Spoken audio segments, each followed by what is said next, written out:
Good evening. My name is Nick Harris. I'm Cameron Montgomery. And this is Hawk News Network.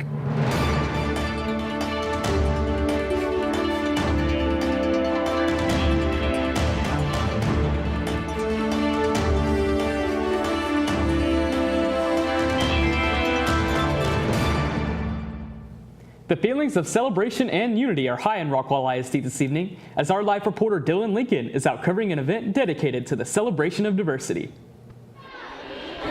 Thank you, Nick. There's just so much joy and passion here at the Rockwall ISD Multicultural Celebration, which is not only a fun family event here for the Rockwall community, but a way to promote diversity in that community as well. And here we've got Rockwall ISD Director of Fine Arts, Chris Kosterman. So, Mr. Kosterman, what is this event all about? You bet. Well, this is our 8th year to have the multicultural celebration. It's all about the voices of all the kids in Rockwall ISD, no matter where we're from, no matter what we do or where our families come from. It's to have the opportunity for us to celebrate that diversity, the things that are different about us and the things that we have in common, like how much we love Rockwall ISD and how much we appreciate and enjoy getting to celebrate and learn together. So this is a great evening for us to give a lot of our performing groups a great chance to perform, but more than that, to just really share the great cultural diversity that exists here. So. And speaking of diversity, how do you think this event really promotes Rockwall ISD's ways of being unique?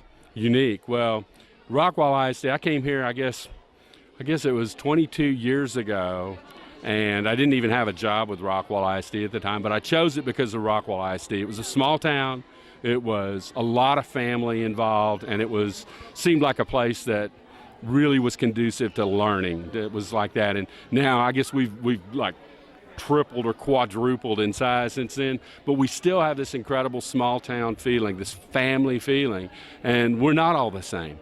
We are different, and we can celebrate that. We can have a unique experience, to have a great school district with great kids and great opportunities for them to express themselves, and that's what this is all about. Awesome, just amazing. All right, thank you, Nick. Back to you. And thank you, Dylan. That sure is a great event. It really is. It's great to see such a small community represent our country's diversity so well. For sure. And speaking of our country, Cameron, I heard you got the chance to meet with one of our country's greatest heroes. I did. Recently, I had the incredible opportunity to meet with Lieutenant Clay Spicer. For this next installment of Freedom Fighters, we share his story with you.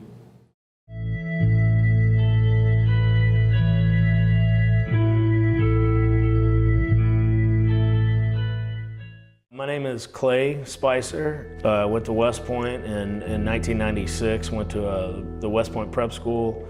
Then I went on to West Point the year after that, and I graduated in 2001. Went and branched in the Army infantry officer. This was before September 11th, so there wasn't a lot going on in the world at that time, at least that the U.S. Army was involved in. So I selected a unit in the 1st Cav Division and going to Fort Hood, thinking that I might have a chance to deploy on one of those 6-month rotations or something somewhere. Lieutenant Spicer was deployed in March of 2004 outside of Sadr City, Baghdad. The next month, on April 4th, the 1st Cavalry Division was ambushed by Mahdi militants. They ambushed one of our platoons, and turned out to be a very difficult ambush for them to get out of.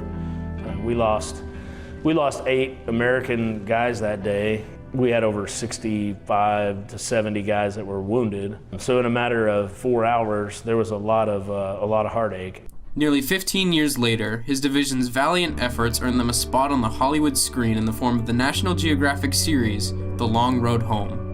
I'm certainly honored to be a part of that, and just to have my name associated with these guys. Despite his turbulent experience in the military, Lieutenant Spicer now lives a happy and successful life with his wife and kids in the suburbs of Dallas. My wife and I, we've been married for 16 years.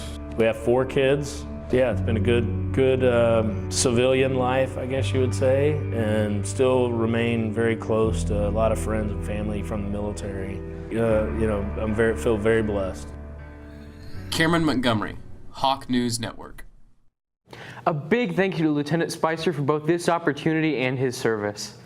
And well, that's all the time we have for today on Hawk News Network. For my partner, Cameron Montgomery, my name is Nick Harris, and we'll see you next time. Good night, everybody.